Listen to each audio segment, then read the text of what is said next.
Hi, I'm Neil Murray and welcome to the Airdrie Excelsior Stadium. We've been here this weekend for the SYFA Challenge Cup finals, the Under-17s final between Giffnock Soccer Centre Thistle and between Spartans FC, and the Under-19s final between Bonnyton and Glenafton. We're going to have a look at the Under-17s final first, and then we'll come back with some match analysis from Robert Wilson and Ryan Rowe. First of all, the Under-17s highlights with the commentary from Ryan Rowe, Robert Wilson and Steve Knight. We get us underway, and Spartans have taken it very quickly, trying to get on the break and put Giffnock under immediate pressure, and they've done well. Now played out to his left hand side, and they look to be going wide at every opportunity. Now ball played through, it's the first shot of the match. Number 9 Spartans got the shot away with his probably weaker left foot. Atkinson did ever so well, though. He played a nice 1-2, got inside the box, had the shot across goal. I was always going wide there, wasn't it, there, Steve? The ball at the moment is just bobbling about, and neither side really showing any composure in these early stages. Now Spartans, that's a lovely through ball. Now on this left hand side, just inside the box, left midfielder cuts in, got a chance. The first shot of the match is really on target. It's gone in with the rebound. The number 10 for Spartans, Sean Stewart, did ever so well to finish that off. He was right at the back post after some lovely play by Andrew Mayer. He cut in with his left foot onto the right, got the first shot on target of the match. McPhee did ever so well to get his hands to it. He padded it out, but only as far as Sean Stewart, who was there to finish off. And we've got the opening goal of this Under-17 SYFA Challenge Cup. Yeah, it was a fantastic goal. Some lovely footwork from Andrew Mayer to evade on the right back, and also just to open up his body from the centre back. A decent strike, good save from the keeper, and then striker's instinct from the goal scorer Stewart at the back post. And when Spartans come forward, they are stringing passes together, and they are looking more dangerous. Atkinson, who's playing in a more centre attacking midfielder role, trying to play it out on this left hand side, has managed to do so. And we see Brown on this left hand side. He's cut in with a stronger right foot, but Giffnock have done well. Lions all the way back here for Giffnock having to defend. That is a trip, and it could be a penalty, and it is. It was an obvious foul there, really. It was a really good bit of play there from the number 5 of Spartans. He just got in front of this defender for Giffnock Soccer. Irving for Spartans just nipped in, got a touch of the ball, played it away from the defender, who then ended up tripping him over. Quite an obvious penalty, and the referee's given the right call there. Scott Irving, the number 5, was the one I think who won the penalty, and he's about to take this as well. He's got a chance to put his side 2-0 up here. He's gone for a short run up. It's a poor penalty. It's the bottom left hand corner, saved by McPhee. It was quite poor in the end. It was a tame effort. He just tried to compose it into the bottom corner, and for a side that have had 2 penalty shootouts in this competition, that was not convincing at all, was it? Telling them to no pushing and shoving, but I didn't see any going on. But anyway, James Lee to take this for the first time. 50 yards, whipped in, it's right onto the penalty spot. Evades everyone on the first time, but the second ball is won by Spartans, the third one as well. Cleared it out, but only as far as the number 7 from Giffnock going for the long range shot. It was a good shot there by Connor Daniels. Always perhaps going wide. I think Speedy watched it quite comfortably, but it was a decent attempt from long range and the first chance for Giffnock in this match. Halfway line, Spartans just trying to build up possession and build up play, and doing so rather effectively until then. They've lost out, only to win it back, and Spartans still battling away. They've been putting pressure on Giffnock every time they've got the ball. Irving has played it into Atkinson. He's just about 25 yards out, going for the shot. It was bobbling towards the keeper McPhee. Nothing really going to trouble him. He's been a fantastic keeper, obviously confident after that penalty save. It wasn't going to trouble him, but really good movement there from Atkinson.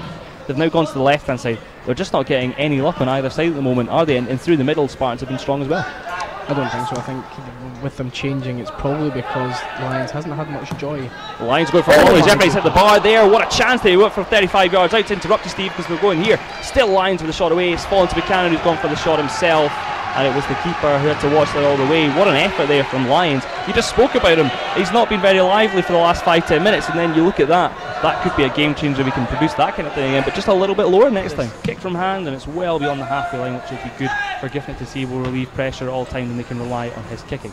McNamara for Giffnock has been sent straight back to him in the defence, and he's done well to clear that away, only for it to come back yet again. Spartans bringing the ball down, and Mayer has played it to Irving in the centre midfield. He's played a lovely ball over the top to Brown. Brown will look to play it in with his left foot. It's a good ball. He's going for a goal himself, and what a wonderful goal! A left-footed shot there from Jordan Brown. I think it was a cross. Perhaps we should say that. Did he mean it? I'm not sure, but anyway, a left foot almost cross shot. It went right into the corner. McPhee didn't know very much about it. He could only watch it go into his net, and at the moment Spartans have got a 2-0 lead in this Under-17 SYFA Challenge Cup final, and what a goal. Yeah, it was a fantastic goal. Still for Giffnock, and comes into the centre as there's more space there, but he's got pressure still on him. He's going to have to find the pass because Irving is putting pressure on him. He's still going Lions, but he's going to have to be careful. Plays it back to McNamara, and that's a good bit of play there from Giffnock. perhaps some of the best in the match so far, but only they've lost out now. Atkinson coming forward, the striker for Spartan. He's got McNamara in front of him, but also the goal. He tries to play it back. There's someone in the back post. It's Irving, right-footed shot. It's a good save by McPhee. Still going on. It's Brown in the centre with a Giffnock defender. Clears it away, only onto the edge. It's a shot fired in from Spartans. It was, I think, Allen coming forward from full-back. In fact, it was not. It was the number 11 Brown who came in with the shot. Or even it was number 10 Sean Stewart who came in with the shot. Bouncing about, many a chance there for Spartans, but you've got to say it was, again, good play from Brownden's left hand side. Good save by McPhee. On the right hand side, Allen the fullback has it just beyond the halfway line. He's advancing forward, and there's 3 Spartans players down the right hand side, and they're linking up well. Giffnock have got 3 bodies themselves around it, but it's still Spartans in possession. Allen finds Atkinson, he's got a chance, it's a tight angle, he's hit the shot. McPhee saves onto the edge now with Brown, looking to get the shot away, but it's well defended by Giffnock and it's cleared away eventually. Too much time and space there, too much respect for Spartans down that right hand side, and it was too easy almost for them to find the space.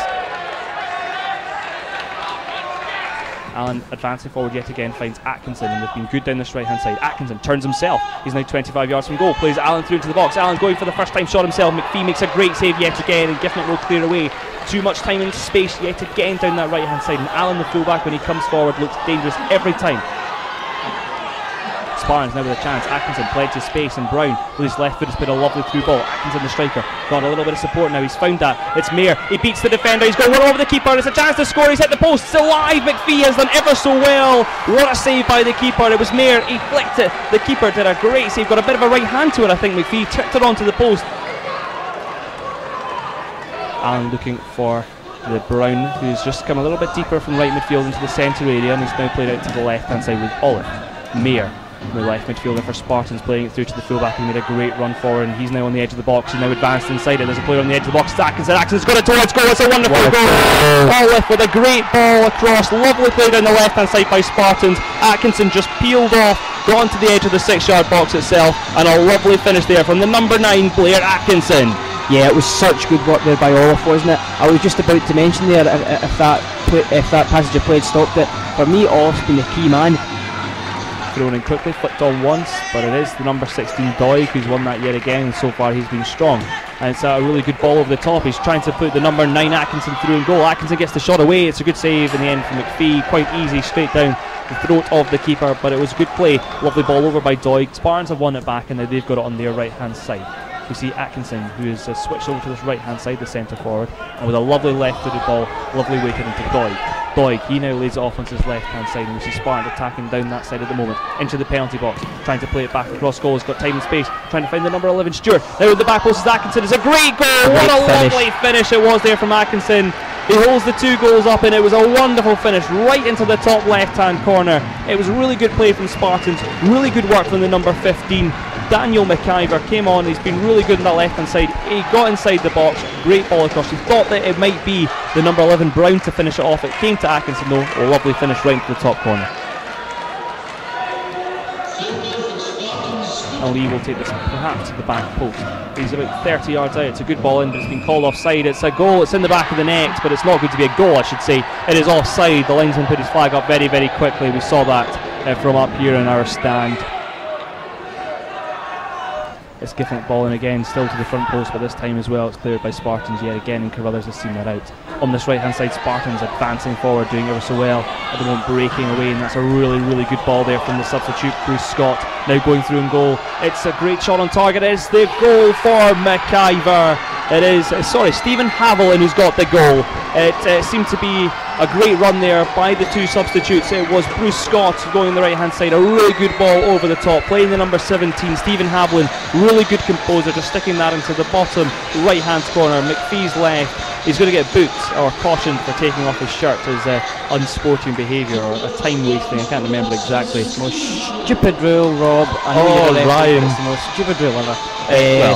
It's unfortunate, but it was a nice finish there. It was just toe pokes at rolls at past the keeper there. Yeah, I mean he's been almost unstoppable, hasn't he? Down this left hand side as we go with Doherty. Doherty, great ball, and it's really well flicked towards goal by Lloyds. He tried to flick it, it was kind of almost behind him, he had to get his head round it. Behind the ball in looks and also in performance. On the right hand side with Stewart to take this for Spartans. He's got 3 players in front of him.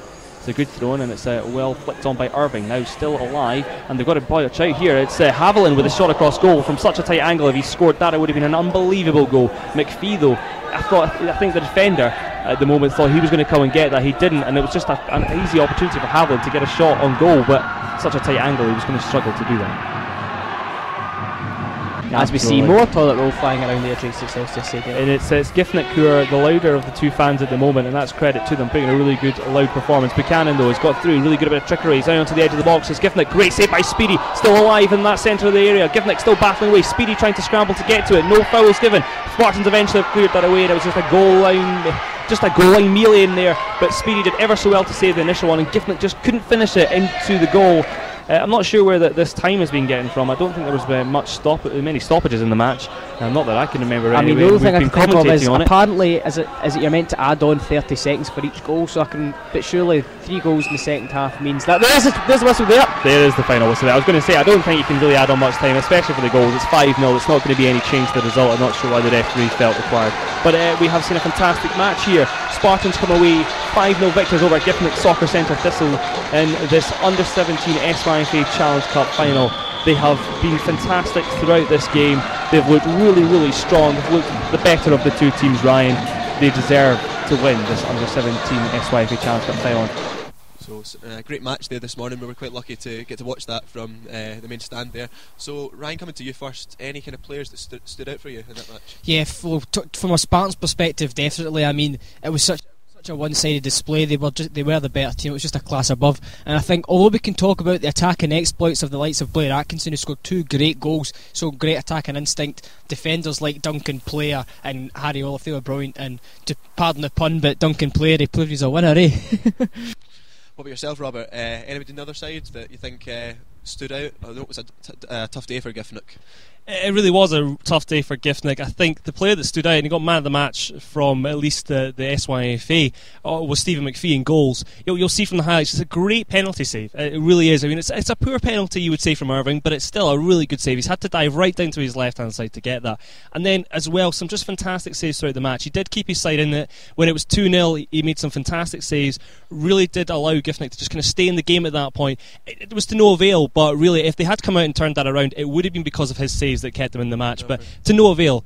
Apart from that, going forward, I think it was just a case of frustration. You'll see Lyons with his shot, it's hit the crossbar. If that goes in, it's a total game changer in that match. I think Buchanan and James Lee as well, just frustrated throughout this match. You'll see James Lee, the same with Buchanan, nice touches up front, but just couldn't really provide anything. And I think Giffnock just lacked that spark and just a little bit of luck, really, in the final third today. No, for sure. It's quite a testament to the goalkeeper that he would get man of the match after conceding 5 goals. He had a string of saves in the first half, like you said, with the penalty, and fair play to him. It was a tough day for him, but he did very well.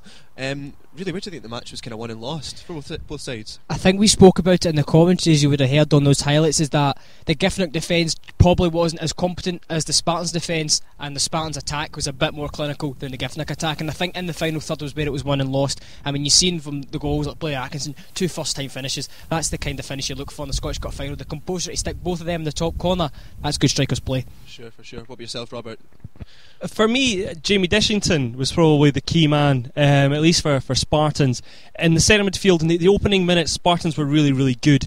And I think as well, he had so much composure in this match. You're talking about a Scottish Cup final, the biggest game he might ever play in. And he just had so much composure. In the highlights, he's sitting in that holding the defensive midfield position, and he's just getting the ball, spreading the passes amongst the defence, and really just composed the whole team. I think he was the difference for me, and I'd pick him out in the first 10 minutes. After that, though, the Spartans defence was just incredible. All round, really good. On there with the defence, like we kind of spoke about Callum Speedy before the match, the goalkeeper for Spartans, and although he wasn't tested when he was called upon, he was as solid as a rock, and it's testament to the defence that they allowed their attackers to go forward and play like they did. Some of his saves in the second half in particular, I mean, there was one from point blank range and he just pulls it out of nowhere. He was confident coming from crosses. Again, the highlights, there's 2 or 3 or 4 where he just comes to them, and it's just what you want as a defender. You just see your goalkeeper shouts for it, comes and gets it. He was really, really good in the whole defence, as Ryan mentioned. Duncan Player, just incredible. Really, really good defensive performance. For sure. So, kind of just briefly touching on the goals, obviously there was 5 of them. Were there any that could have been stopped perhaps by the keeper or the defence, or was it just generally good attack and creative play from Spartans? I think there was a couple of ones where Giffnock were definitely perhaps guilty of poor defending, and I think that perhaps whereas Speedy had he gave his defence a good foundation to build on, and they were solid with him, it wasn't the same for Giffnock, and we've seen a few in Blair Atkinson. I've spoken about a few times now, but those 2 goals, he was just able to move away from his marker with ease, slot it away first time, and I think they'll be guilty of losing his man there. Sure. Robert, do you think they were avoidable goals, or were they just too good at the end of the day? I wouldn't have said they were avoidable goals. I mean, there's probably towards the end, the final couple of goals for Spartans perhaps, so defensively Giffnock maybe just tired a little bit. They did obviously go for a bit more of an attacking formation, 3 at the back I think at one point for them, and that obviously just led to a lot of space. I mean, for the Atkinson goal, the second one, it's a great finish, you can't do anything about that, but at the same time there was only about one person marking him, and they weren't marking him closely enough, so they could have done better defensively, but I don't think there was really much that could have stopped that. Great match. Commiserations to Giffnock Soccer Centre Thistle, but also well done to Spartans FC and what was a really quite clinical and great passive performance. We're going to move on and look to the under-19s final now, which was between Bonnyton and Glenafton, which was quite a tasty affair. An Ayrshire derby, one team from Kilmarnock, the other from New Cumnock. So we're going to have a quick look at them and see how they fared. Live commentary on this one comes from Ryan Rowe, myself and Steve Knight. And it's McCrum there battling away, and Muir has won the ball. Has he? No, it's going to be cleared away here by Robbie Allen, the no-nonsense defender, if you like. And Glenafton just can't clear the lines. It's fallen to Stephen Hill. Oh, he scored already, Stephen Hill! 2 Scottish Cup finals in a row. Stephen Hill has scored from that after only, 5 minutes, Steve? Your namesake has went and scored and put it up after a lapse in concentration from Glenafton. Yeah, again, good play from Bonnyton. I'm not too sure what happened there with the Glenafton defender. I'm not sure if he didn't know that Hill was behind him and he just sort of let the ball bounce, and that's criminal in the box and Stephen Hill. But Stephen Gregory, it'll be a good match up here. Stephen Gregory not renowned for his pace, Tyler Campbell is, but could the physical presence of Gregory prevail perhaps? Oh yeah, I think we've seen it in the first game. Sorry to interrupt you, Steve. Jonathan Quinn goes for a long range shot there that just curls wide there, but and now it's a throw in with Golightly just towards the end of the byline. It's floated in by Golightly towards the head of McCloskey, who gets a header and it's 2! Sam McCloskey, he's not known for his heading ability, but he's grabbed one. He's scored a couple of headers this season against the likes of Knightswood Juveniles, who we also seen this weekend, but a great floated ball in there by Golightly. The Glenafton defence perhaps missing Robbie Allen, the big centre half, weren't able to cope with it. 2-0 Bonnyton. What do you make of that, Steve?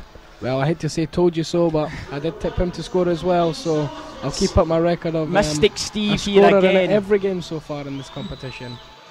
Field has perhaps told his players to shift the ball more onto the left hand side and perhaps hope that the ball falls to Campbell in a more opportune position and let the man. Well, it's just an unorthodox long ball in there. It looked as though no one really knew what was going on. Caddis there, normally not. He holds his hands up. He's normally not that. How should I say? To find a better word, hesitant. Thanks, Andrew. And he's now looking to go long again. It's looking for Jonathan Quinn here, and he plays another long ball, but there's no one there for Glenafton, and Ewan Barry picks up and he's now in the centre circle into McCloskey, who turns looking for Muir. Nice 1-2. McCloskey going forward here, looking to get onto his left foot. McCloskey takes it past his man, he hits the shot and it's just over the bar there. McCloskey showing that ability he's got there, Steve, just perhaps not able to keep the ball down low enough. Who looks now from the throw into Stephen Hill, who flicks onto Muir, evades the mark of Darren Gall, and now Muir turns him, looking to get the ball inside, and it's with Stephen Hill. Could he be looking for his second goal today? Stephen Hill, what a goal by Stephen Hill!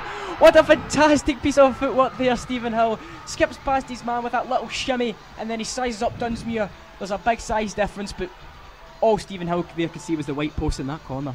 To be honest, again, it's just far too easy for the Bonnyton attack. Every time they get into the box, the defenders, it's half-hearted tackles, and to be honest, Hill's not really had to work very hard there to put that away, has he? Been very solid today, very quiet but very composed display from Andrew Strachan. I see Neil nodding in agreement with me as Caddis launches the ball into the middle of the park for McCrum.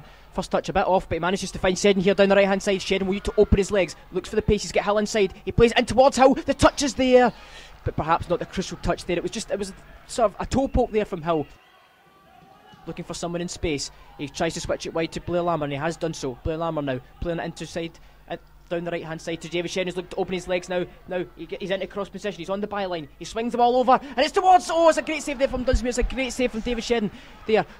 Looping cross there, looking for the likes of McCluskey and for Strachan here, the Patterson who are all advancing forward, but a great touch from Dunsmuir, Neil.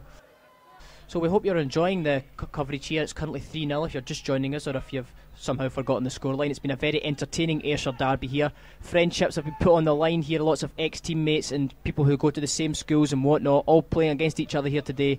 Really a good showcase for the power of Ayrshire football, and a really good showcase for the power of Scottish football as well, because we've seen two very good sides here, but Bonnyton just been a class above as McCluskey tries to lay in Ryan Golightly, who is advancing forward, but Craig Patterson looks to pick up the ball, but McCluskey's advancing in. McCluskey has the shot, and it's a great finish from Bonnyton Wing King McCluskey, wearing the number 9 jersey today, and well, he finished it off like a number 9 there for his brace. Yeah, he's definitely deserved that. He's had some match today, and he's very, very good value for his brace.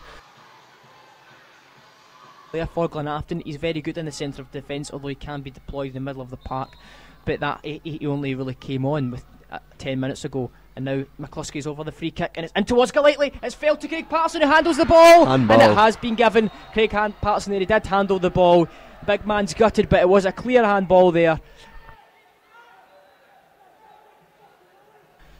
Gregory still has it there, though he's battling with the fiery Stobbs. Stobbs there can't get the ball away from Gregory. He looks to get it back on his left foot, crosses the ball in towards Strachan. Now it's fallen to Patterson. Patterson looking to turn, looking to shoot. It's Golightly though that can't get the ball away from under his feet, and it's a scuffed shot at the end, a snapshot. We're around 25-30 yards from goal here, and it looks like it's Naismith that strikes it. It's a good strike, and it's gone. It's a great save by Caddis. What a fantastic strike there from Danny Naismith. He hasn't made much of an attacking influence today, but that could have been a very good goal there for Glenafton to register. Great save though from Caddis. He shows he's barely touched the ball here in the second half. There's been a few shots at goal, but not very many on target. No real support though for Danny Naismith, and again he loses the ball out, and it's Andy Hunter now. He looks for Sheridan here, who's got the race on with Jamie McPartland. Sheridan gets in front of him, he's got Patterson inside him. Sheridan goes for the goal this time, but Dunsmuir saves the ball. Good. It was a decent effort from Sheridan. He had Patterson inside him though, but I think the fact that it is 4-0 to Bonnyton, it was perhaps just wanting to get his own goal there. But there is a player that looks like Jamie McPartland's went down with cramp or a muscle strain as Glenafton advance forward. Stops, it's a shot! Saved by Caddis, caught well from Stobbs. Just cross come shot there onto the edge of the box. Swings the ball in. Can't find anyone knows once he clears, but it's going to be Craig McClam that picks it up. Bonnyton are the best in Scotland. Bonnyton have won the Scottish Cup here. Not only are they the kings of Ayrshire, they are the kings of Scotland. The boys in blue here playing in their away strip have conquered Ayrshire neighbours Glenafton. So Ryan, coming to you, this is a game, it kind of means a lot to yourself, having played with a lot of these guys, and if you haven't played with them you certainly know them as well as the coaches. How did you see this one? Yeah, the two teams very close to my heart. Jock Quinn, of course, he took myself and 8 of the Bonnyton players as well as his son to the final and to victory with Belfield Royals last year. But of course, being the club journalist for Bonnyton, I've spent a lot of time with those guys, and I know how fantastic they run the club. Ian Higgins and Jock Quinn, a good face-off between two of they've really got it in here. Both of them, funnily enough, said no mugs get to a Scottish Cup final, and I think it was just a case that Bonnyton were perhaps just too strong for Glenafton, just a bit lacklustre at times. They just couldn't cope. Sure. What about yourself, Robert? Do you think was there any reason why they were stronger? Why Glenafton kind of struggled?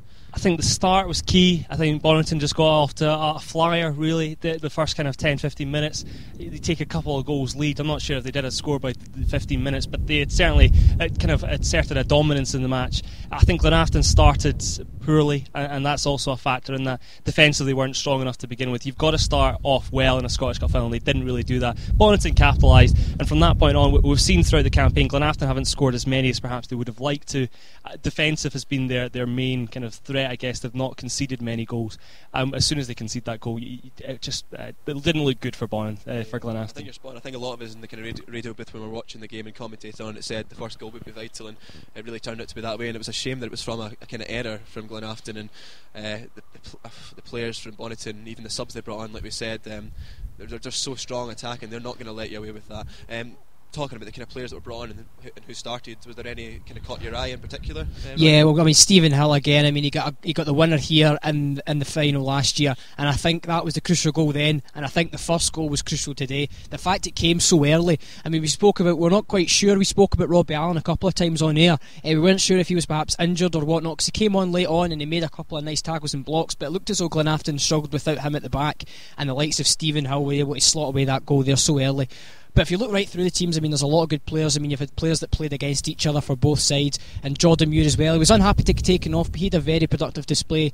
Not in the scoring front, but he did very well in an attacking sense, although Sam McCluskey won the match, and for very good reason. Not known for his heading ability, but he got one. But his second goal was really classic Sam McCluskey. Sips past his man, slaughter it under Dunsmuir from 18 yards, and really Glenafton can't argue. They put on a very good display, just not good enough. Bonnyton were excellent. Yeah. What about yourself, Robert? You kind of agree with Ryan there? Or?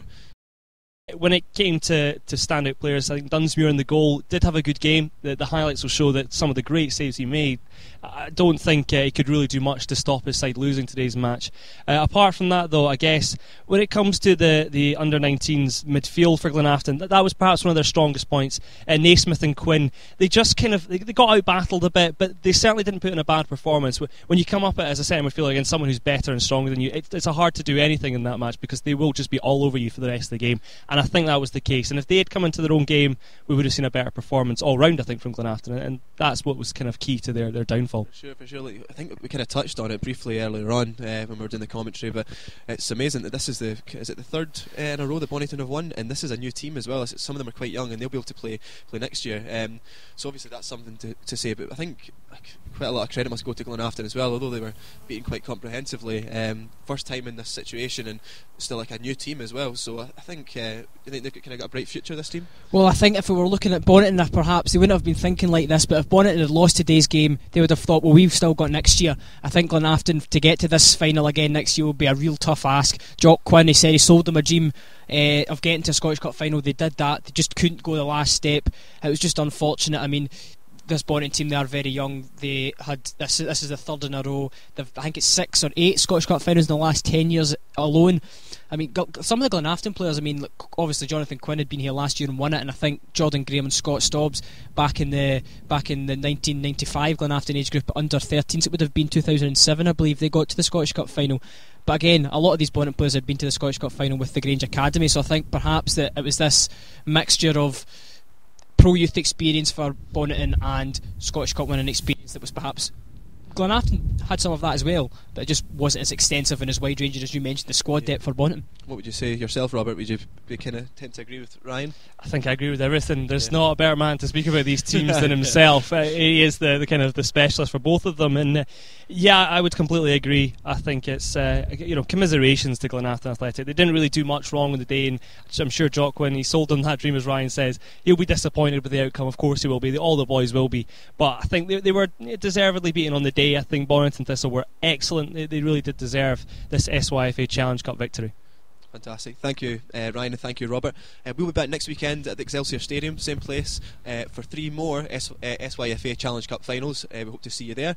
And you can listen live at YFS Radio. You can tweet us at YFS Radio or go on to youthfootballscotland.co.uk.